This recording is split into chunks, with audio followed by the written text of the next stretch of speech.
And just allow yourself to come back to yourself. Take a moment and just drop deep into yourself.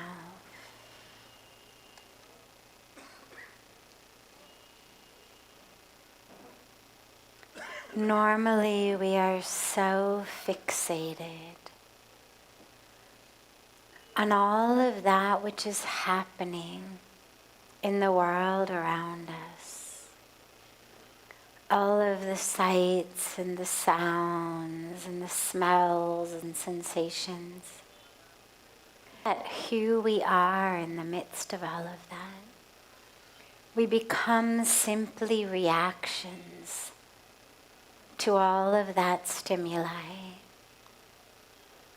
But for just a few minutes, drop into who are you that is not dependent on what you're seeing or hearing, what you're tasting or touching. Who is the you that doesn't change?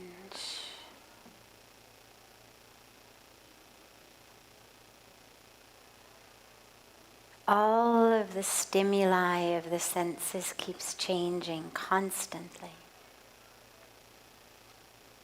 Constant changes in sound and sights, smells and sensations. But what is it that's stable? Totally independent of all of that movement outside.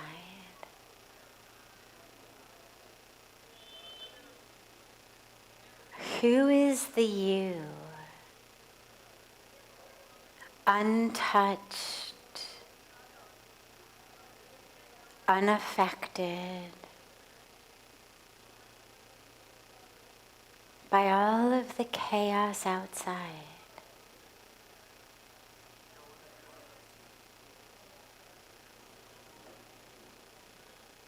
Who is the you that is that place of unbroken peace, unbroken stillness and spaciousness within all of the chaos? Who is that?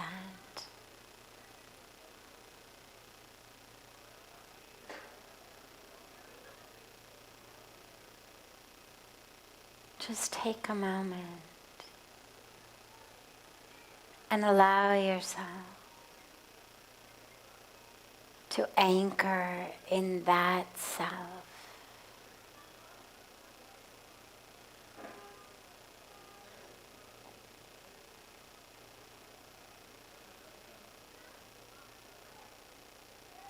If it doesn't come automatically, you can anchor yourself into your breath. And just allow that awareness to merge with your breath. The breath is the best way to find that inner self. It isn't the self, but it's the best way to find it. It's the pathway to find that self within. So allow that awareness, instead of being hijacked by the constantly changing world outside you, allow the awareness to expand inside of you. and allow it to just merge.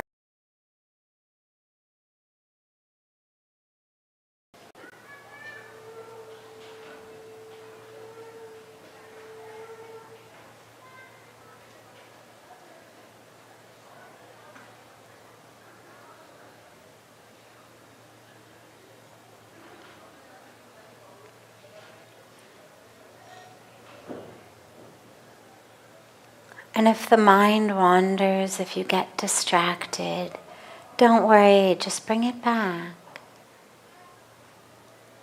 Just bring back that awareness.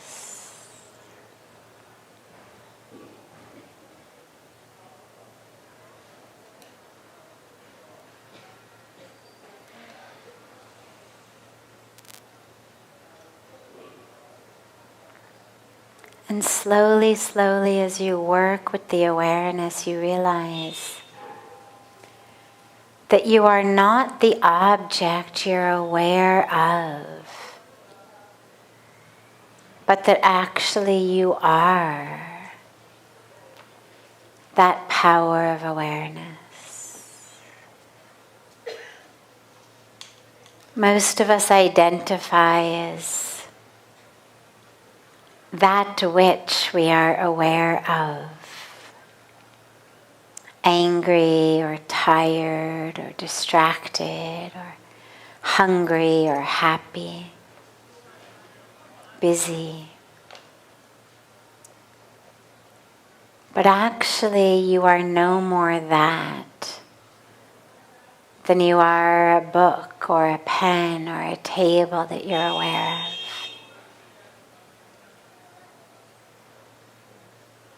What you are is that power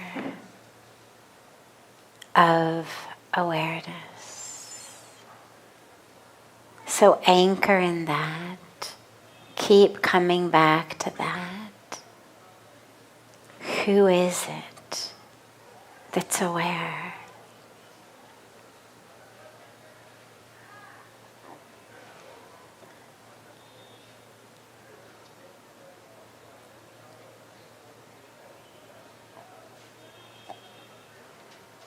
And you can go even further back and say, who is it that's aware that I'm aware?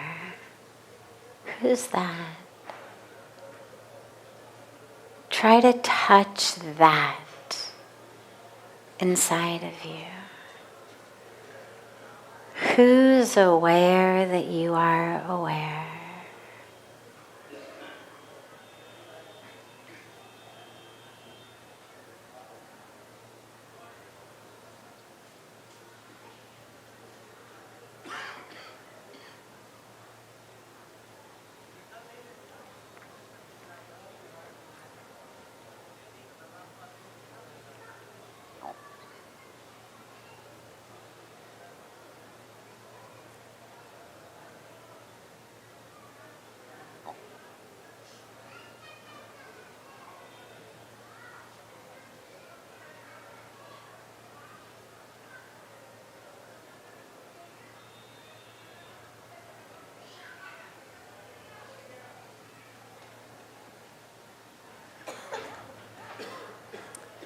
Slowly bring the palms of your hands together at chest level and just rub them gently against each other. Press the palms of your hands into your closed eyes.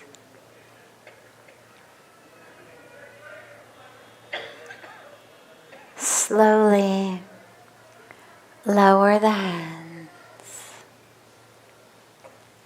and open the eyes.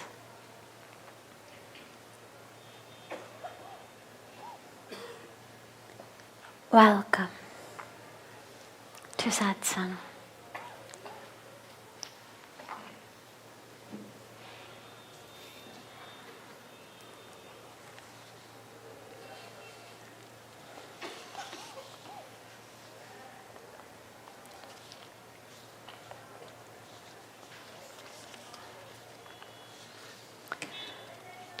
How does one stop obsessive compulsive behavior?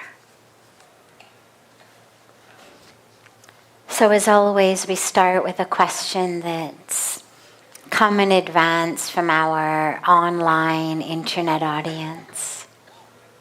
Or now these days we actually have a question box out there, so some of the questions come from our on-site question box askers as well. But so online or question box, we start with one of those and then we'll open it up to any questions that anyone here has.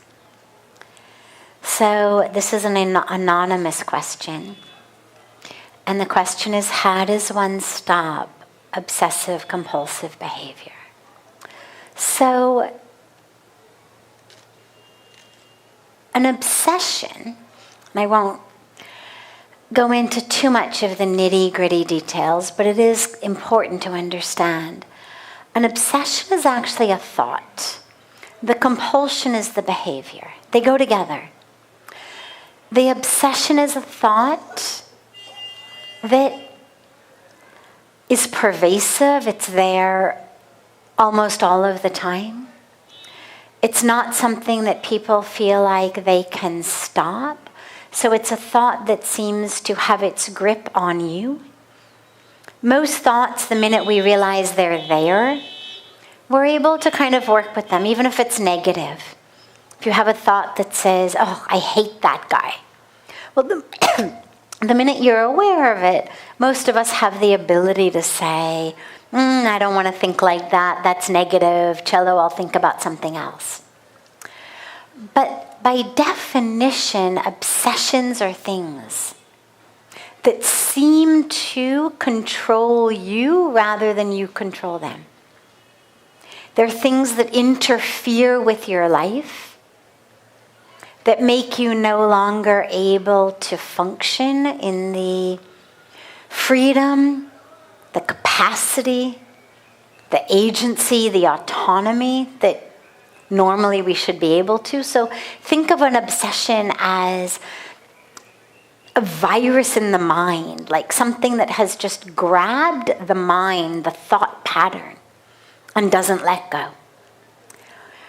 The compulsion, and obsessions can exist without compulsion, but the question is about the two of them together. So the compulsion is the action that I do in order to alleviate, to fix on some level, the pain that this obsession is causing me. So for example, a common one is an obsession around germs. We saw this a lot in COVID, but this has existed long before COVID, where people become in their minds absolutely fixated on this idea of catching something. So anything they touch, anything that blows on them, anything that they do with their hands, there's an obsessive terror, a fear that grabs them of getting some kind of germs or an infection. So that's the obsession. The mind is constantly saying, oh my God, I bet this glass, my God, the guy who touched the glass probably didn't wash his hands, and now I'm going to touch it and it must have all kinds of germs on it, and then what if I've got a microscopic cut in my finger and it's going to go inside and I'm going to get sick and die. So that's the obsession. The compulsion sends me into the bathroom to wash my hands 400 times a day. So compulsion is the action, obsession is the thought. How do you stop them? Well, it depends how severe they are.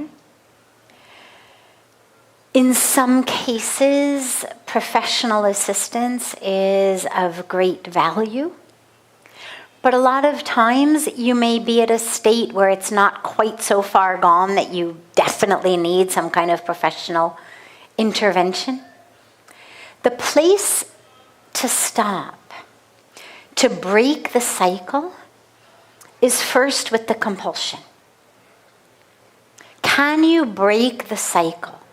So let's say, for example, that I have the obsession that we spoke about, germs. So I touch the glass, and my mind automatically goes into that obsession. Oh my God, the germs. Oh my God, I'm going to get sick. And I'm about to rush to the bathroom to wash my hands. But I stop myself. Now, my friends, this is a lot easier said than done. Talk to anybody with OCD. It's a lot easier said than done. But that's the first place to grab it. Because stopping an action is easier than stopping thoughts. It's a lot easier to get control over my hands than to get control over my mind. And so the best place if you're doing this on your own, is prevent yourself from engaging in the compulsion. Now that's going to be very hard because it is the compulsion that gives you some sense of relief from the obsession. So maybe another one is, maybe an obsessive thought is that my house is going to burn down. That I'm going to leave the coffee pot on and my house is going to burn down. And so every single day when I leave for work, I find myself driving back to the house 10 times to make sure the coffee pot is off. One time isn't enough. Maybe I go back, I check, yes, it's off. I start again. Then the mind says, you didn't check it properly. You were distracted. What if it goes back on automatically? And I find myself driving back home again. The place to grab it is the actions. Prevent yourself from engaging in the action. And it's not easy. And, if you go back through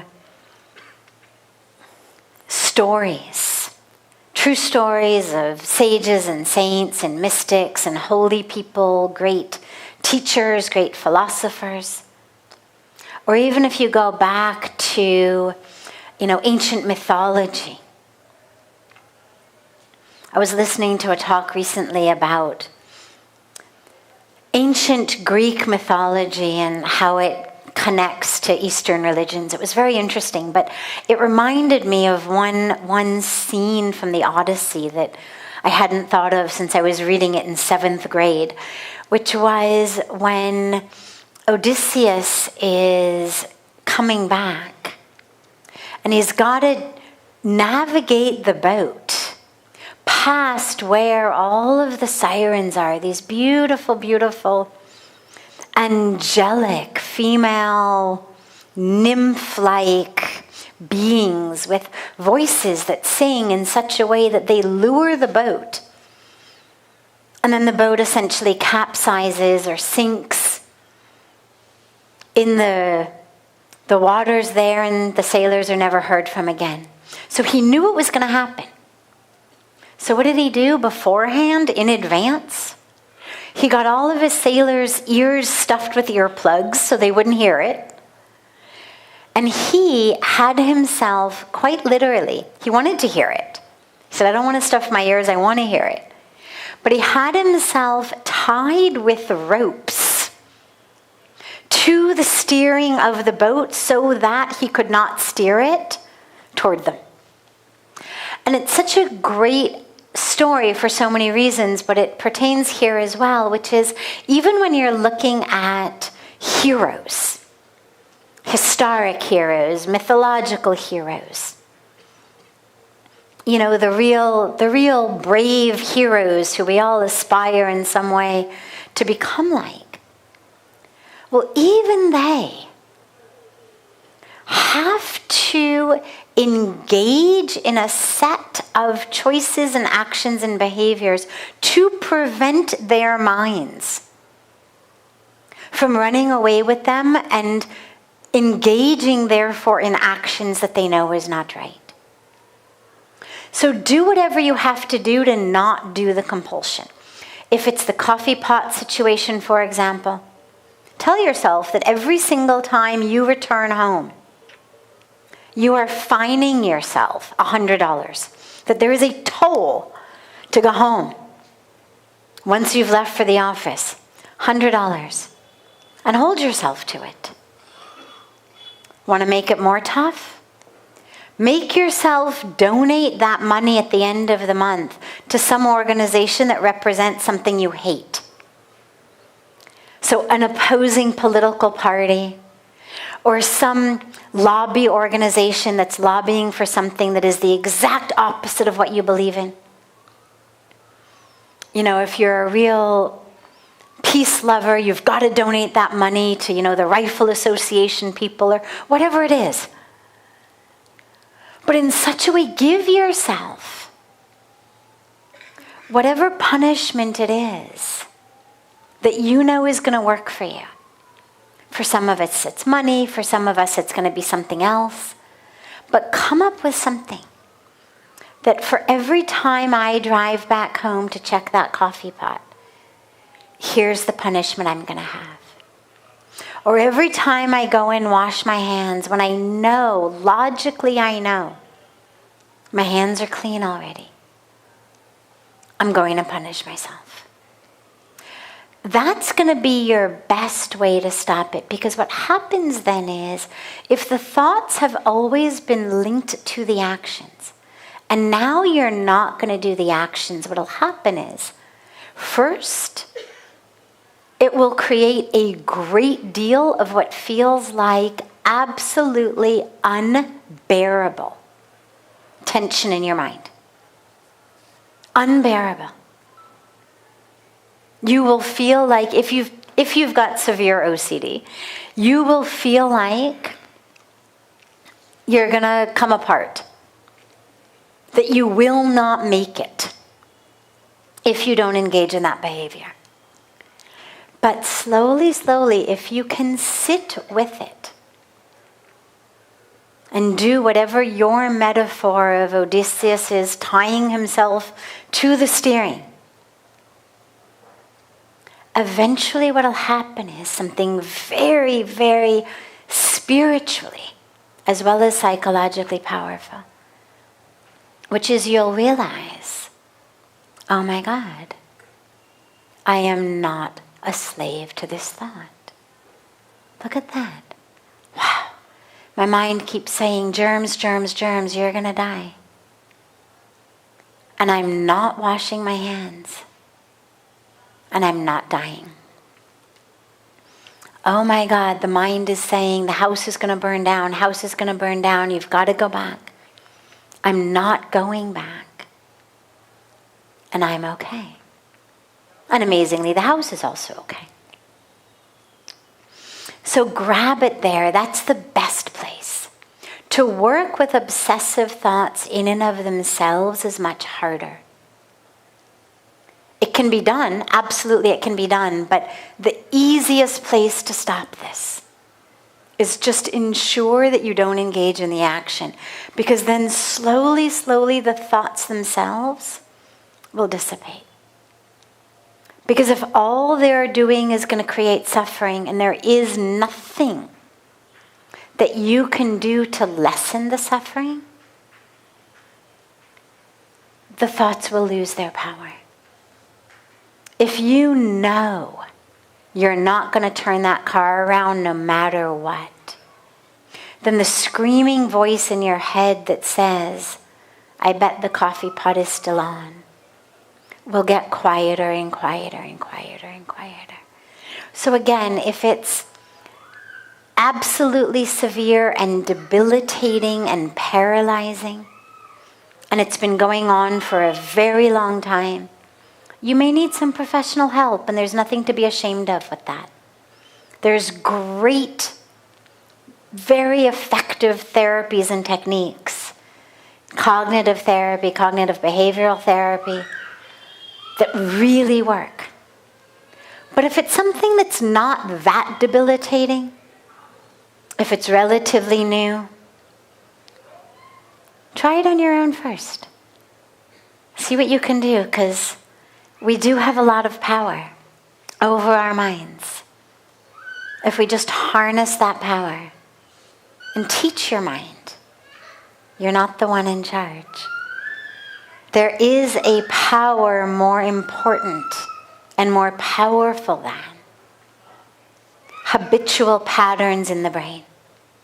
But it takes conscious involvement, deliberate involvement, and very concentrated involvement. So give it a try. You'll be able to work with it. Beautiful. Other questions? Yes.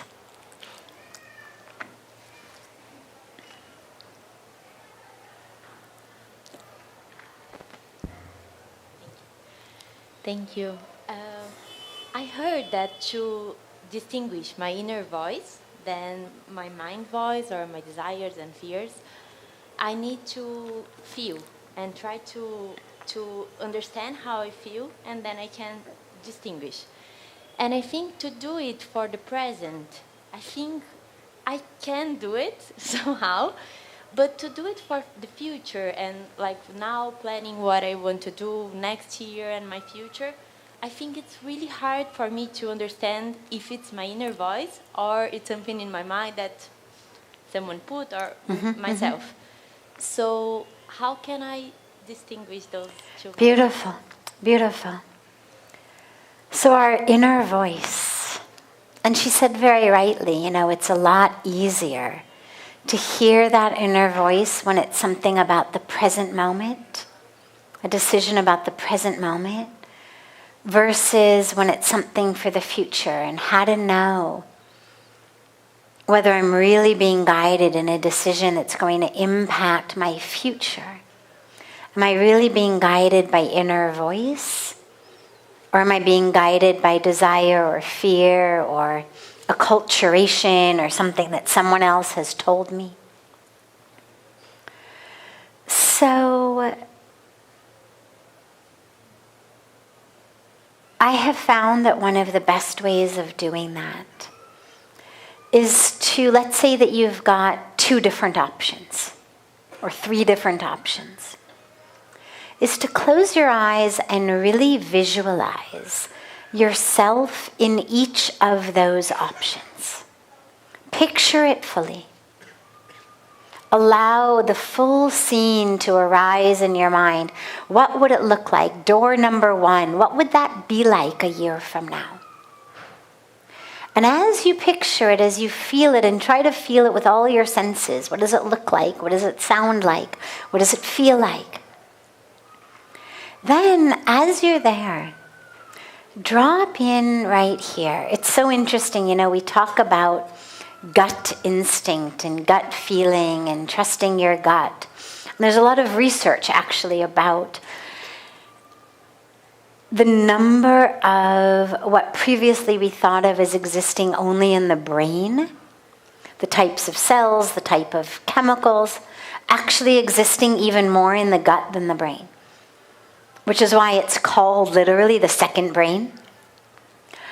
But what also, to me, from a spiritual level is so interesting is that in the Vedic and yogic traditions, when we speak about the energy body, the chakras, is that our second chakra, this Swadhisthana chakra, which is, right here, kind of the base of where your guts are,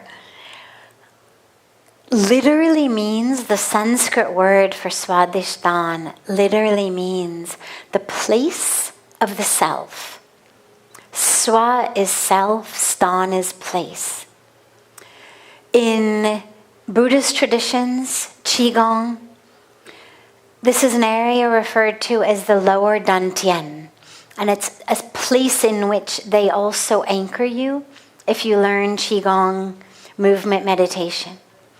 So it's very interesting to me that anatomically, this place is the place that, in one tradition we speak about it as the chakra of our self, our capital S self. Another one, they speak about it also as this core energy center. And in the, Western neurological, psychological traditions, We speak about it as the second brain, as trusting the gut. So something right here knows. Whether you think about it as your gut or you think about it as your Swadhisthana chakra, however you envision it, anchor yourself here. How does it feel to be in that situation? Is it expansive? Is it contracting? Is it peaceful? You'll feel it. You'll feel it. There will be a sense inside you of or you'll feel it inside. And literally just envision those different situations. And then drop in meditatively. How does it feel in you to be there? And that would be a really good way of checking in for decisions that impact our future decisions. Because a lot of times, making the very right, best, courageous, dharmic decision also makes us nervous. A lot of times it's going against everything we've thought, everything we've been taught, against what so many people we know tell us. And so if you simply listen in the mind, there's going to be all of these voices that say, no, no, no. And on the flip side, going along with status quo, not rocking the boat, doing what everyone else is doing, might feel very calm in the mind because I don't have to think about it, there's no conflict, there's no decision, doesn't make anybody angry. But in the gut, it just feels like you are tied up in knots. Which is why so many people then turn to chocolate cake, or alcohol, or drugs, or something that will alleviate that in the inner gut when I'm not living in alignment with what I know to be true. Which is why, interestingly, as we get more and more depressed as societies, more and more out of alignment, dharmically, spiritually, we get fatter. It's a very interesting thing, the obesity epidemic. I mean, obviously there's a lot of other factors as well. But to me, it's very interesting that that epidemic is running parallel to what feels like getting more and more out of alignment, more and more disconnected, turning off our inner voices, turning off a voice in our heart that says, hey, I'm one with those trees you're cutting down to build a condo complex. Hey, I'm one with those animals you're packaging up to feed me. Hey, I am one with those kids, these women, the people on both sides of wars. And in so many cases, in order to be able to literally and metaphorically toe a party line, we need to quiet that inner voice. So eat. Turn to drugs and alcohol, Facebook, whatever it is that numbs us. But I think it's not coincidental that we're also simultaneously getting fatter to literally silence that gut. It's like, oh, you're speaking too loudly? Well, I'll give you something else to do. Here, digest this. That'll keep it quiet for a little while. Or to give it some physical reason to hurt. Well, if you've just eaten an entire bag of chips or an entire box of cookies, no wonder your stomach hurts. You don't have to look more deeply and wonder about the decisions you're making and why that might be literally turning you into knots on the inside.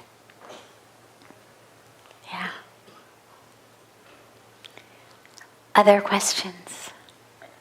Yes. You're right in the middle, so choose a side. Either way.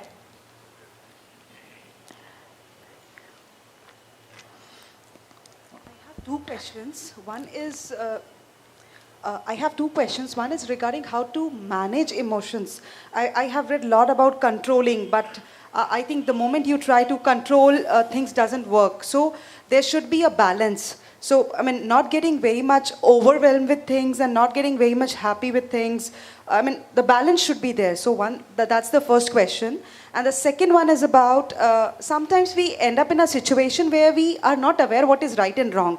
At that time, deciding is like, I mean, we don't get a guilt later on that because we were not sure about the right or the wrong path. But sometimes we know that this is definitely not right for us, or the other thing, like other ways, this is definitely the right path.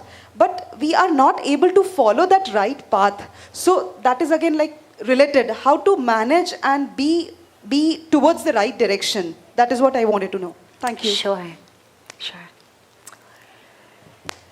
So, first in terms of the balancing of emotions. In the Bhagavad Gita, we celebrated Gita Jayanti just a few days ago, and in the Bhagavad Gita, Bhagwan Krishna says that the wise one, the yogi is one who is the same, who has equanimity in pleasure, in pain, in success, in failure, in gain, in loss. Now, it doesn't mean that the wise one doesn't know the difference, but that they've got equanimity, they're balanced, they don't get thrown off. And the way to do that is really to recognize the beautiful variety of people, of experiences, of emotions, of feeling states, of experiences, of so much in life. In the same way that we recognize the variety of flowers or fruits. You know, you walk through a fruit orchard or a flower garden, and you're able to look at all the different types of flowers, all the different types of fruits, and you would never say, oh God, this banana is awful, like why isn't it juicy? Because we understand bananas are not meant to be juicy. Oranges are meant to be juicy. We would never say, God, the banana is not crunchy enough. We understand bananas are not crunchy. Apples are crunchy. So we're able, with regard to fruit, with regard to flowers, with regard to almost everything else in the world, to see and understand and appreciate diversity. But in our own minds and our own lives, we've got very clear ideas of this is better than that. And so we're constantly wanting different things. And in that wanting and not getting, our emotions are all over the place. When I want it, my emotion is all over the place. When I fear I won't get it, my emotion is all over the place. When I do get it, my emotions are all over the place. I don't get it, my emotions are all over the place. And this is where that sense of equanimity is so important. Just an awareness. Like there is winter and spring and summer and fall and rainy seasons and dry seasons and hot seasons and cold seasons, so there will be gains and losses, successes and failures, pleasure and pain. It's part of the package of life. And the more quickly and more deeply we're able to deeply understand that truth, the more we're able to not lose ourselves in it. Losing yourself in emotions is essentially saying, I haven't really understood how life works. Or somehow I was expecting that I would be exempt from that. But like, yeah, it might be true for other people, but that I should be the exception to the rule. I should have only gains, not losses. I should have only successes, not failures. Like I should have only summertime and no winters.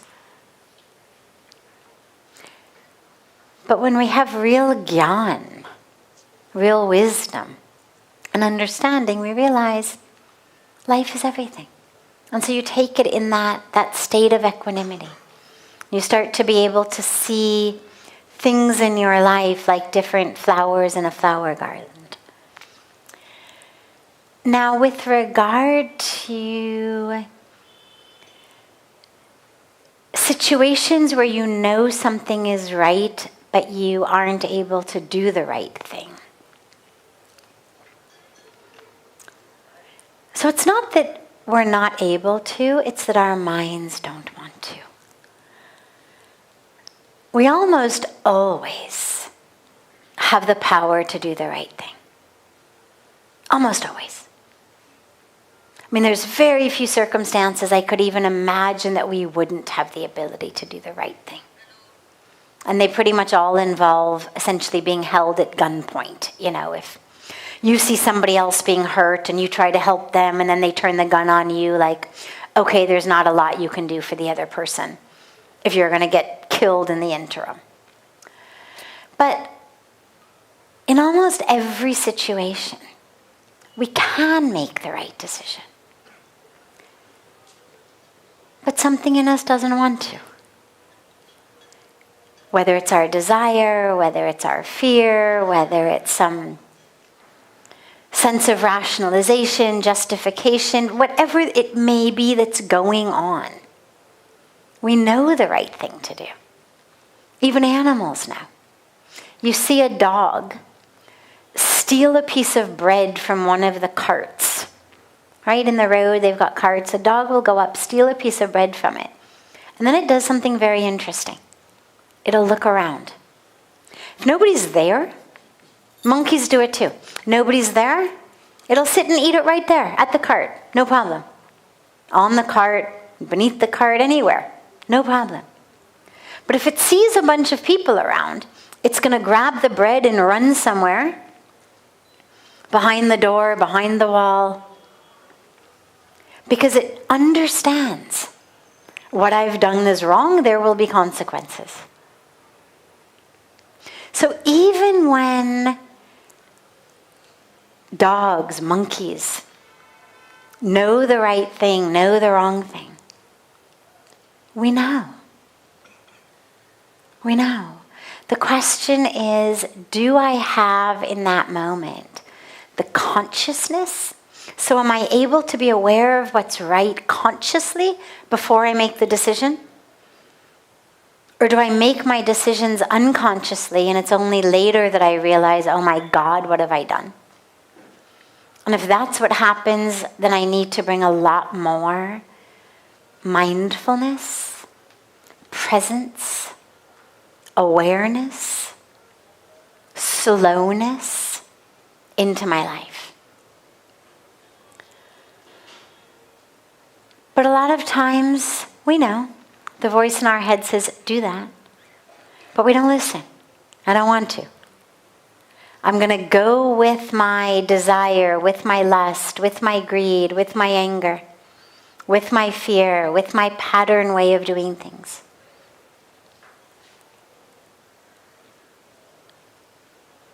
And we've got free will. You can keep doing that as long as you want. Keep having the karmic fruits over and over and over again. The universe is very patient. Very patient. However long you want to keep doing this, the universe will wait. But eventually we have to wake up. Today, tomorrow, next year, next life, it's up to you. But at some point, I have to bring enough consciousness, enough presence, enough mindfulness, enough courage into every moment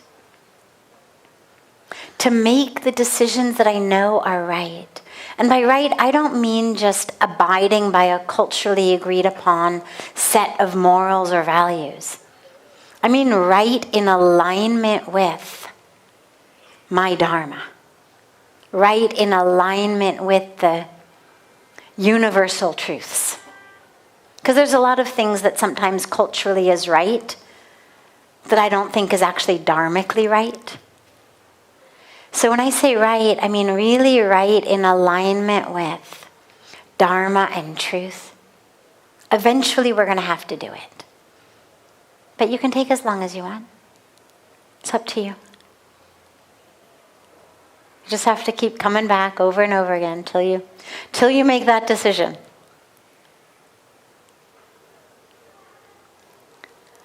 Other questions? Yeah.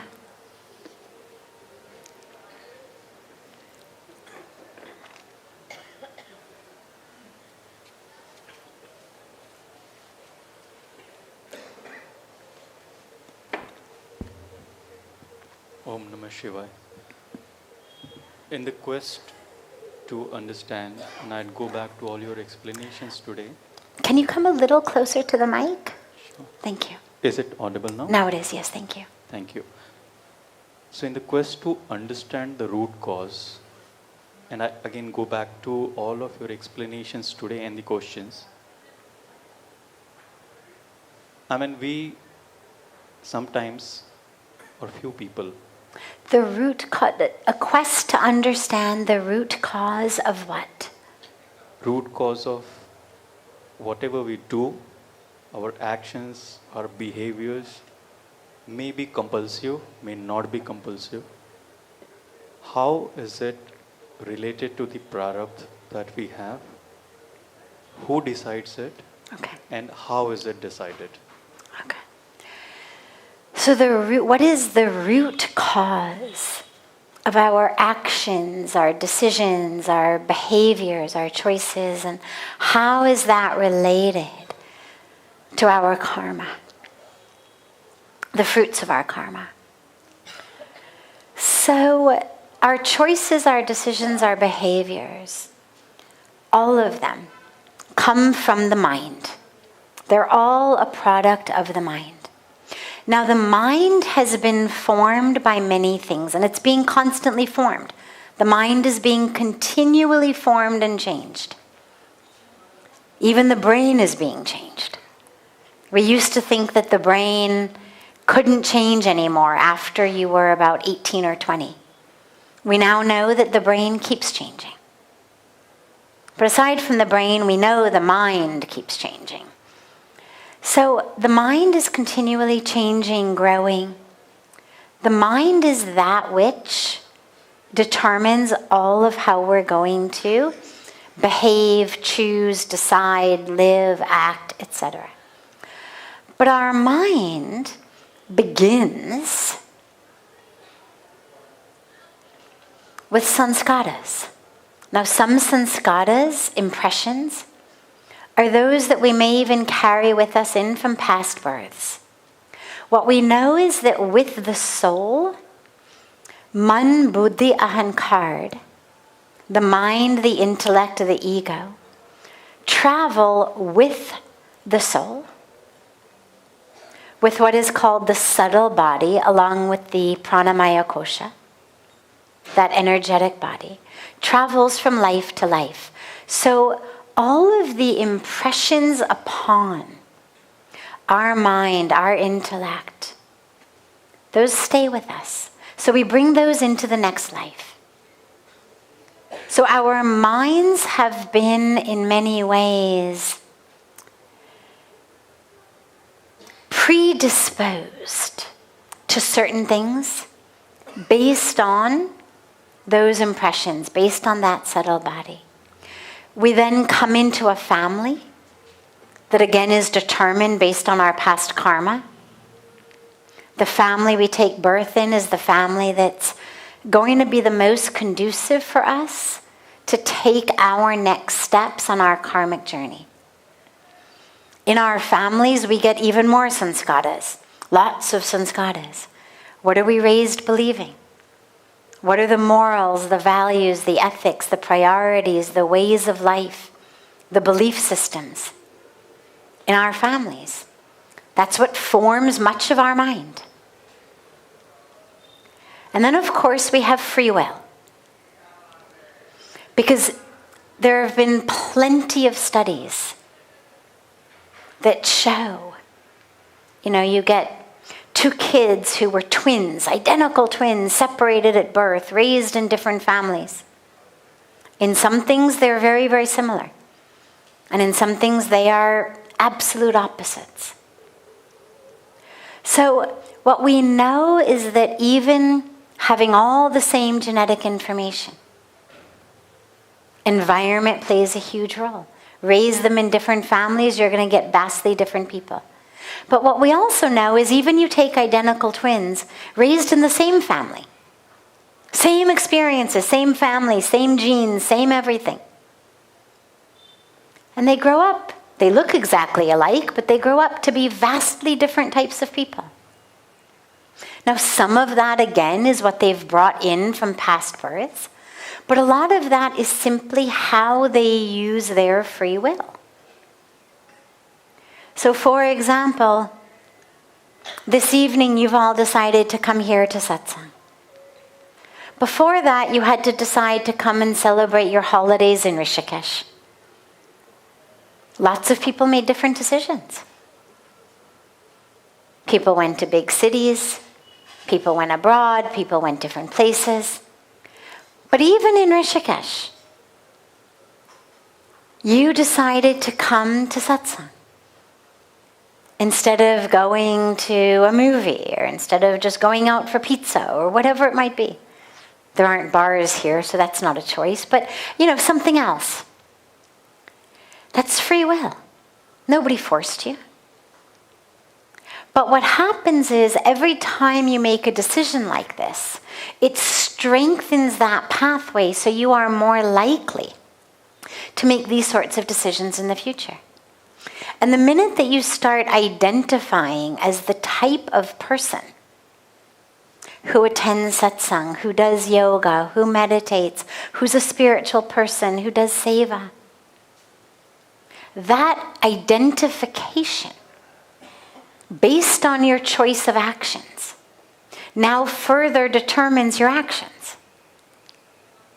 Because if I'm the type of person who meditates, well, I'm going to choose life differently.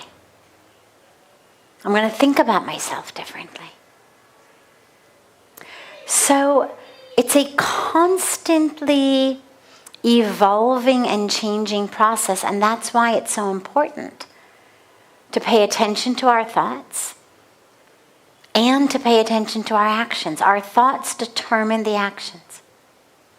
Puja Swamiji gives it as a very simple sort of equation. He says, a thought leads to an action leads to a habit leads to a trait leads to a character, and a character leads to a destiny. So from your thought, your destiny is created. Not automatically, not via some magic wand, not that I sit here and have a thought and therefore my destiny is created. But because based on that thought, I engage in certain actions. And those actions make me have the same thoughts over and over again. So if I have a thought that says, I hate you, I'm going to hit you. And I do hit you. Well, now I have a thought that says, I am the type of person who hits people. Make me angry, I hit you. Maybe hitting you was the first person I ever hit. But now I identify as someone who hits somebody I don't like. So now somebody else does something I don't like them, I hit them also. And the more I do it, the more I identify as I am that type of person. The more I identify as that type of person, the more I engage in that behavior. So a simple thought could have gone either way. Maybe my mind says, I hate you, I want to hit you. But the mind says, no, I'm a meditator. I don't hit people. And so I exhale and I shake it off and I chant Om. Well, then the next time somebody makes me angry, I'm that much more likely to shake it off, meditate, chant Om, have a walk. Because I keep reinforcing, I'm not somebody who engages in that type of interaction. I choose peace. I choose love. No matter what you do, you can't make me hit you. I'm a meditator. So same thought. Split-second decision we have to choose which way to go. But based on which way we go, then our thoughts keep changing. And this is why if you find that your life is going in a direction that you're not super happy with, change your thoughts and change your actions. Do both. Eventually they will line up with each other. But in the early days, grab whatever you can grab. Grab a thought, change it. Grab an action, change it. Break the cycle.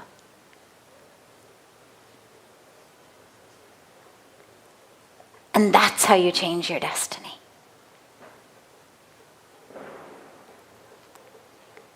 Great, thank you for the question. Have a beautiful, beautiful rest of your evening, everyone. A beautiful morning and day to our family joining us from all over the world. And again, just to remind you all, whether you are staying with us here in the ashram or staying outside, we do have a really full day of beautiful activities here, of yoga, of meditation, of morning havan, yagna ceremonies, and everything is open to everyone. There's no charge for any of it. So we really invite you and encourage you and welcome you to come take part in all of the activities. There's a schedule with times and venues in our reception hall, which is just through here. So if your shoes are out that way, you'll see it on your way out. If your shoes are here out the garden, just after you put them on, come around and come back in the reception. We also have a very special New Year's retreat that's starting on the 29th of December, and it runs through January 1st. So again, whether you're staying with us or not staying with us, it's a beautiful retreat. We invite all of you to join us. If you'd like to join, maybe Preeti Ji can help people connect and sign up for that after the satsang. Again, that starts on the 29th. And if you can't join us for the whole time, don't worry about it. It's as much as you can join us for, you're always welcome. And so much love to you all.